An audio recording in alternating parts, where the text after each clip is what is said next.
Bez kvalitetnog tla nema uzgoja voća i povrća. Zemlja je izvor plodnosti našeg vrta i biljaka. Tokom uzgoja se crpi i potrebno joj je vratiti snagu. Najbolje je prirodi vratiti ono što nam je priroda dala, pa zato krenimo zajedno u obnovu strukture i plodnosti tla. Jesenji uzgoj biljaka je u stvari kao drugo proljeće. Jeste da se u ovom razdoblju izuzimaju plodovite biljke, ali se može uzgajati mnogo toga. Ono što je važno jeste odabrati sorte kraće vegetacije, a ta informacija vam se nalazi na pozadini vrećice. Većini biljaka koje sadimo i sijemo u septembru i uzgajamo tokom zime i jeseni odgovaraju malo niže temperature zraka i kiša koja nam pomaže u održavanju vlage tla. Smanjen je broj zalijevanja upravo iz tog razloga i nisu nam potrebne instalacije navodnjavanja. O biljkama koje se sada uzgajaju i beru za 30 do 60 dana već smo vam ispričali prije nekoliko dana u posebnom videu. A sada ćemo reći šta to mi dodajemo u tlo kako bi bilo plodno i pogodno za brzi jesenji uzgoj. Ono što je vrlo važno jeste obogaćivanje tla i priprema gredice za sjetvu ili sadnju. U dijelovima vrta gdje smo već pobrali i uklonili određene biljke, ono što je važno jeste obogaćivanje tla i priprema gredice za sjetvu ili sadnju. Sklanjamo ostatke biljaka, pomjeramo mauč kako bi ga ponovno iskoristili, te dodajemo kompost, stajnjak, glistinac ili neko prirodno peletirano hranjivo. Naravno da kompost pravimo sami u našem kompostištu od 3 odjeljka kako bi mogli da premještamo kompost u različitim stadijima. Važno je redovno miješanje i prozračivanje, te premještanje sa jedne hrpe na drugu.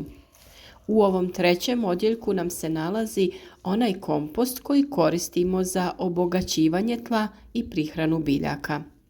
Vrlo je važno znati šta smije, a šta ne smije ići u kompost. A za detaljan postupak pripreme kompostišta javite nam se u komentarima.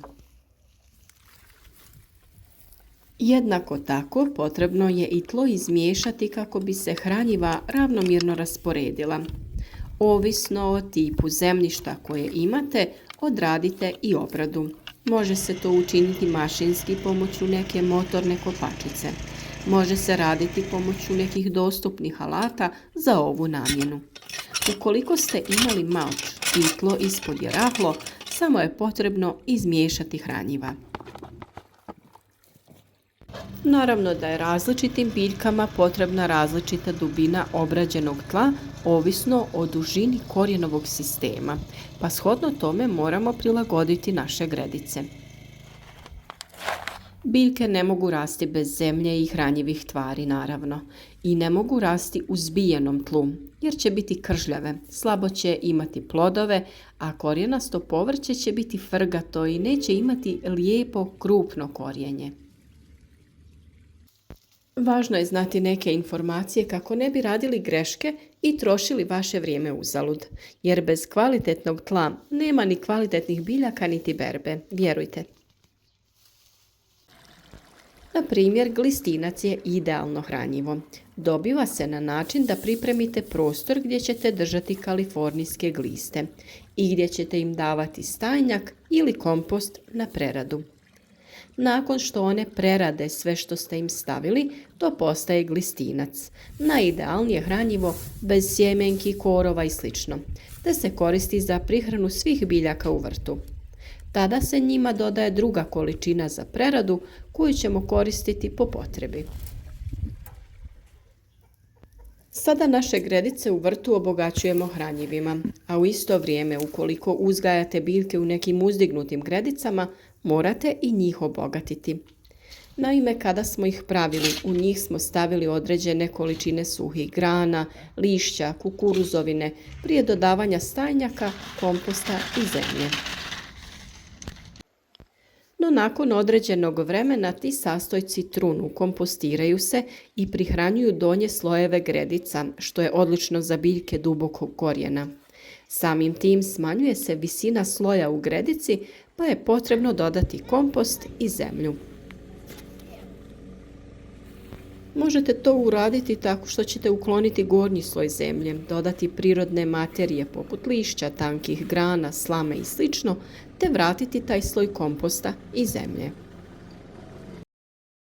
Ukoliko imate neke nedoumice, zanimaju vas različiti načini uzgoja biljaka, pravo vrijeme sjetve, prihrane ili bilo šta slično, odgovore potražite u našim video savjetima. Pratite redovno naše objave, kliknite na znak zvonca kako bi dobivali redovne obavijesti. Tako će svaki savjet do vas stići u pravo vrijeme. A naravno, uvijek smo tu za vaša pitanja u komentarima ispod videa. Još jedan način kontroliranog uzgoja biljaka je uzgoj u vrećama gdje dodajemo određenu količinu zemlje i hranjiva kako bi biljke što bolje napredovale. Mi smo vam kao primjer prikazali uzgoj krompira i korijenastog povrća. Posebno je tu istaknuto pravilno oblikovanje korijenja mrkve kojoj je potrebna duboka rahla zemlja, a u vrećama je za njih idealno. Prirodi je najbolje vratiti ono što nam je priroda i dala. Goveđi stajnjak je nekako najučestalije hranjivo koje se do sada koristilo, koje je najkvalitetnije, ali sve je manje prilika gdje se on može nabaviti. Zato smo mi napravili komposter koji nam je uvijek pri ruci. Stalno ga nadopunjujemo, miješamo sadržaj i uvijek imamo dostupna prirodna hranjiva za naše biljke.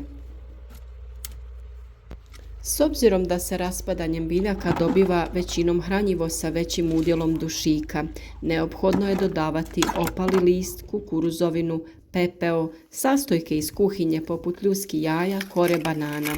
Sve to ima određeni utjecaj na sastav i kvalitetu komposta. Ono što često koristimo za oplemenjivanje tla jeste i zeolit. Sa njim smo vas upoznali još u proljeće. Naime, zeoliti su prirodni rijetki minerali vulkanskog porijekla. Nastali su hemijskim procesom koji je trajao dugi niz godina, a reakcijom vulkanskih para i okeanske vode. Samim tim zaključujemo da je zeolit prirodna vulkanska stijena koja sadrži silicij, kalij, kalcij, magnezij, mangan, natrij i željezo. Mnogima je već poznato da zeolit poboljšava kvalitetu i strukturu zemljišta. Zemljište je prozračnije i rastresitije. Također smanjuje kiselost zemljišta, to jest regulira pH vrijednost. U borbi protiv suše daje jako dobre rezultate jer ima osobinu vezivanja vlage. On zbog svog sastava ubrzava rast biljaka, ratarskih, povrtlarskih, voćarskih kultura i cvijeća. Zbog svoje osobine apsorpcije on veže hranjive tvari iz gnojiva i postepeno ih oslobađa u vrijeme vegetacije. Na taj način se poboljšava iskoristivost hranjiva. Još jedna prednost je što poboljšava stvaranje mikroorganizama u zemljištu, a time i stvaranje humusa. Održava dušik u zemljištu, biljke kojima se dodaje zeolit imaju bujniji korijenov sustav, te je tako bolja iskoristivost vode i hranjiva iz zemljišta. Također jača korijen biljke i povećava klijavost. Ono što je posebno zanimljivo kod zeolita jeste to da čisti zemljište od metala i pesticida. Također zadržava i regulira razinu vode u zemljištu, čak i višak vode veže za sebe i postepeno ga oslobađa kada biljci ponestane i na taj način se bori za vrijeme suše. Naravno da smo mi o ovoj temi odradili poseban video, pa nam se javite u komentarima ukoliko vas ta tema zanima. Uzgoj biljaka na ovaj način osigurava njihovu otpornost, izdržljivost, obilnu rodnost i dugotrajnost. Vrlo je važno da se u tlo dodaju prirodne materije kako bi ono bilo prozračno, lakše usvajalo vodu, zadržavalo je u tlu. Biljke na taj način bolje razvijaju korijen, usvajaju hranjiva te samim tim bolje rastu i napreduju. One od same sadnje stvaraju otpornost i izdržljivost, te su manje podložne oboljenjima, napadu štetnika, lakše podnose sušne periode i visoke temperature. Naravno, u toj cijeloj priči neizostavan je i malč. Njega stavljamo nakon nicanja biljaka ili nakon njihove sadnje. Ljeti on čuva vlagu, štiti biljke od visokih temperatura, štiti tlo od isušivanja i čuva njegovu strukturu, a tokom zime ima sličnu ulogu, ali u ovom slučaju čuva toplinu tla, štiti biljke od hladnoće i pomaže njihovom razvoju. Sve što se u vrtu radi mora imati smisla, mora postojati neki red kojim se određene stvari rade, inače neće biti željenih rezultata i slijediti će razočarenje. Ne zaboravite uživati u procesu, raditi sve sa voljom i mišlju kako ćete biti uspješni. A ukoliko i nije vaš dan, niste baš raspoloženi, rad u vrtu će sigurno to stanje promijeniti, opustiti vas i izliječiti.